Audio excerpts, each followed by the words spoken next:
So you think of buying a Checkmate 1500 Plus, and you want to build a virtual reality PC, which was one of my main motives. Obviously, I wanted the 500 one to build a vampire system, but for me, I wanted to build a virtual reality system based on the design and the look of the A3000. For those that don't know, the A3000 powered the very first commercial virtual reality system called Virtuality. That was powered by an Amiga 3000, and it also had a 3D graphics engine that was added to it, like the first GPU basically. But the Amiga 3000 was used because of the power and the speed of the machine, plus the multitasking operating system.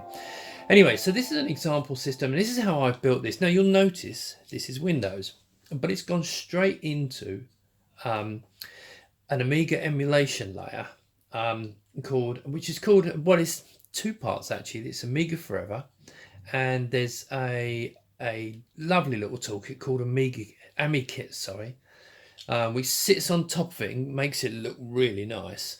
So as you can see, one thing I didn't actually show was, just so you know, see the keyboard that slides under there, so you can put that out the way if you want to, bring it back out again.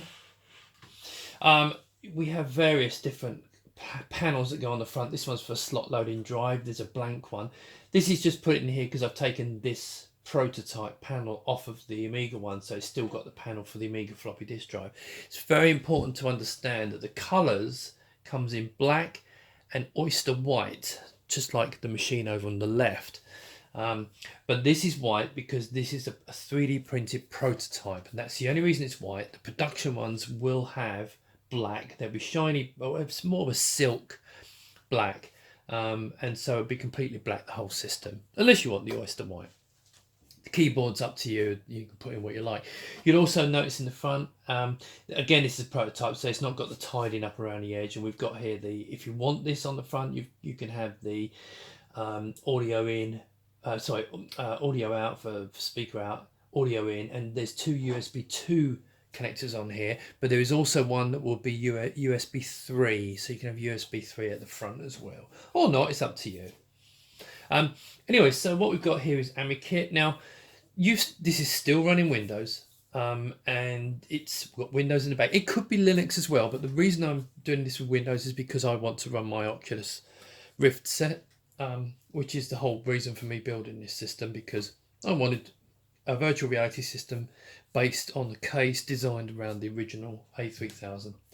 So just briefly here, so shell.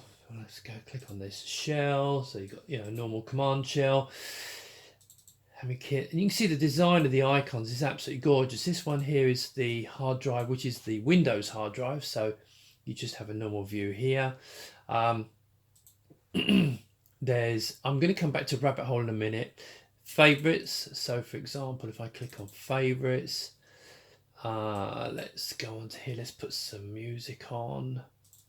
Okay. Now this is all running. The Amiga's running. Everything is layer on top of Windows. Let's turn that down a bit. Right. Let's close that. That's going to sleep. Of course, you've got access to all your games. If I run Deluxe Pac-Man. So any games, any Amiga games you've got, you can play on here. Here we go. There we go. So, so you can play all the old Amiga games. Oh, I missed it. Rubbish at games, as everyone knows. Anyway, rubbish at that. Okay, so that's games, and then of course you've got all the demos, the massive demo scene. But of course it can run all the normal Amiga applications. So for example, there's Directory Opus, which is a fantastic file management. Great thing about this, because we're running it, you can use your Amiga applications like this. So you can see this is the Amiga's partition of the drive. But if I click onto here, and if I can actually remember what it's called, let me see if I do this. Here we go. So we can see all the volumes, and now this is the Windows partition. And so if I go into users, should recognize this. go into here and I can have a look at videos and see. You can see I've got, this is just my Windows partition. I've got access to everything, and I can use my Amiga transfer. So it's actually something great to use for Windows users, to be absolutely fair. Let's close this down. But then of course you've got other applications. So for example, let's run Perfect Paint, just so you can see it running. And this is a nice application. This is, let me see, logo 24, there you go. So it's a paint program, and of course I can click on that and then go back to the Amiga side and back to here. So this is not meant to be a demonstration of it. I just want to show you the layout. Now, so at the moment it's kind of, you can run all the Amiga applications, games, demos, everything. So let's just do a quick demo. Let's say Starstruck. And so the demo scene on the Amiga is fantastic. I'm only going to run this for a few seconds because it's, you know, everyone knows about the demo scene. So this was designed to run on an accelerated 1200 originally. Of course the emulator absolutely eats through this stuff. So we'll close that. So we've got your demos and everything. Now also what you can do is, if I go into this drive here, on when I had a minute ago. Now bear in mind I'm looking at my Windows drive, so I'm going to open this and I'm going to go down to my videos, and I've got a couple of videos in here. Let's see what I've got. I've got Amiga intro. Okay, just a quick. Now this is playing, this is actually the Amiga's operating system playing this video. Okay, so it's perfectly right, but it can't do everything. In fact, let's have a bit of a clean up, shall we? I'll go through these. Okay, so I'm going to stick a memory card in here in the front, pop that in, and you see it opens up a Windows Explorer, but I don't want to use that one for the moment. So I'm going to refresh that. There we go, open that one up. So you can see what I've got on here. And you can see I've got a couple of some video files on here. And what I want to do is I actually want to play this video, but now the Amiga side, it can play some video files for the player. But if I want to play, say for example, this one here, which is quite a big file, I go to this feature called the rabbit hole. Click on the rabbit hole, and you see here's all the Windows applications that I've attached to this. And if I click on VLC, okay, I can now open it up. And of course I should play this as I would normally. Okay, let me go to the drive, storage, Amiga song. Here we go. Skip forward a bit. So you've got access, if you can't play the video file on the Amiga side, you can use the Windows side. Now it goes further than this, obviously. Now also, you'll notice in here, there's an icon at the top, an Oculus Rift. But if I want to go and do some browsing, or let's say for example, I want to type up a letter, the Amiga doesn't really have any good office suites. Work is being done on it, but it's not available yet. So you can just use Windows for your office suite, etc. I mean, there's loads of applications you're going to have, but what it means is we have access to all of these applications, Notepad, Skype, Steam, etc. Or if I want to open a browser, I can just go into a normal browser and I get my complete browser experience, Facebook and all the usual things. Okay, so that's just a completely normal browser. Now, but what I can also do is, and this is where we're going to get to the fun bit, but so not only is there a link here, okay, we've got it here, so you can see the link at the top, which is going to give you a clue, but there's also a box up here, a rabbit hole, and I've got the same icons in here, but if I click on that icon, what that's done is it just loads an application called WinLaunch, and it communicates between the emulator straight through to the host operating system. And now we've got access to the virtual reality system. So I'm going to pause here and then I'm going to jump in and do some VR. Okay, so now I'm going to go into VR. I love the way people say go into VR. I'm just going to put my headset on. Okay, now before I do anything, I'm going to need to grab my controllers. Now I'm going to put stuff, you should see on the screen, so what I'm going to be doing. Okay, so let's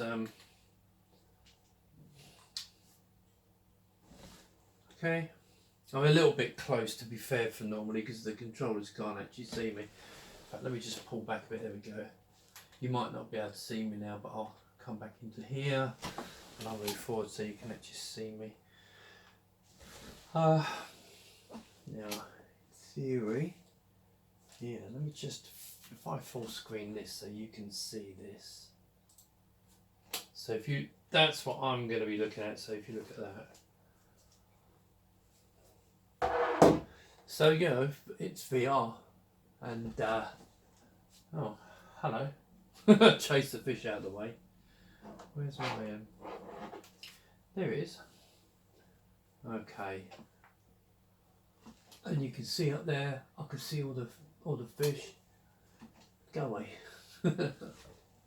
And any minute now, along will come.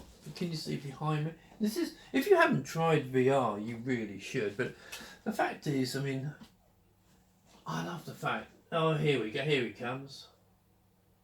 You can't hear this, obviously, but he's a big old boy.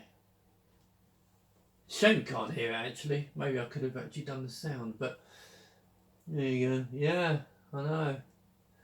See you later. Well, this is probably quite boring for you, but it's good for me.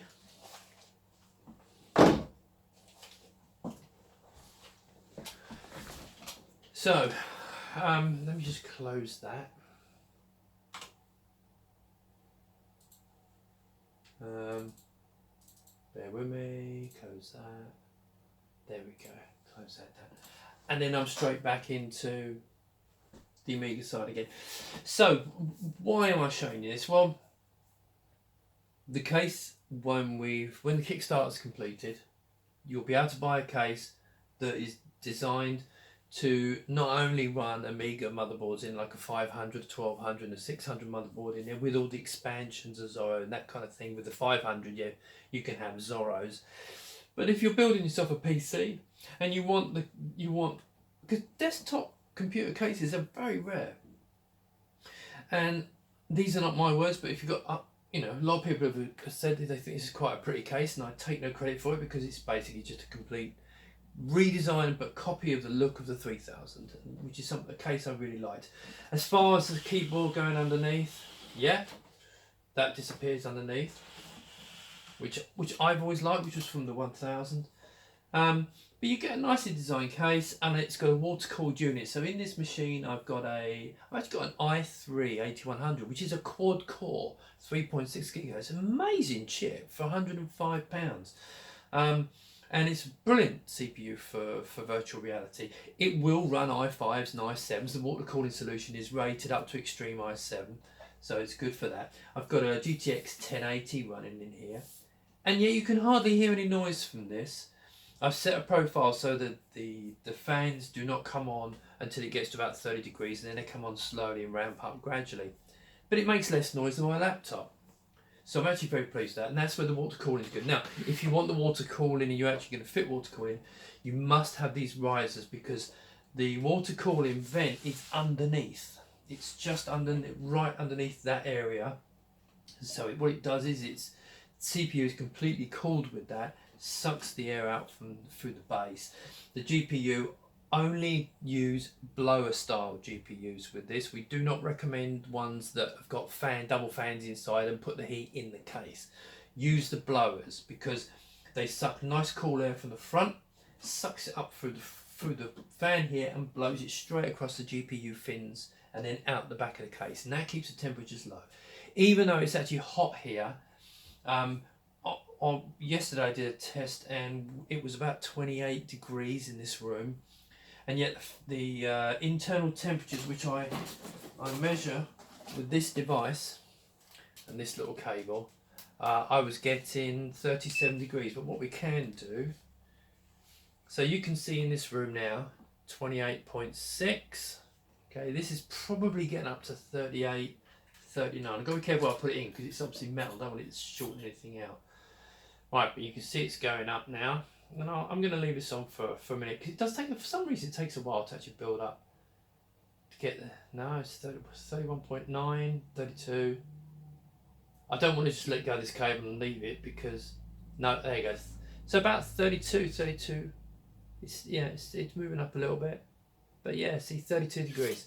So admittedly, I've obviously not got the VR running, but it was getting up to running some demonstrations. It was running up to 39 degrees. I got it just over 40 when the GPU is running at 82 degrees. Now I haven't changed the fan profile. That's the standard fan profile, so they tend to run a bit warm. But if you change your profile, you can make the fan blow more air, cool down the GPU, whichever suits you. I like it to be fairly quiet if I can. And this is making very little noise, and yet in fact we've got some sound deadening material coming, which we're going to put on the top and the side, either side of the case, to even more sound deadening. So it's a very quiet case, and I'm really pleased with it. And even when it's under load, the VR doesn't really increase the volume of the fans. So there you go. So you've got, and again, you don't have to run the Amikit.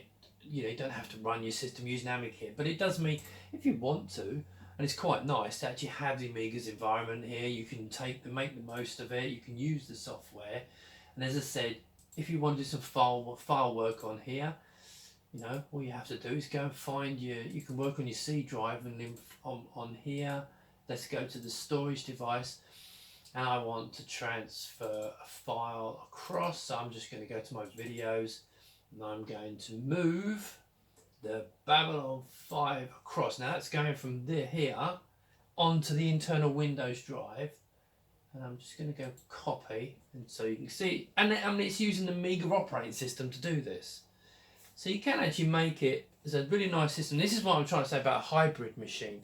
So we get the best, we can run all the Amiga software, you get a lovely Amiga environment. In the background you've got either Windows or Linux. For VR I want the Windows obviously because it's not on Linux, but you could do this just as easily on Linux.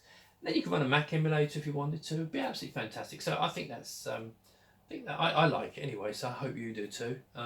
Speak soon. Thanks very much.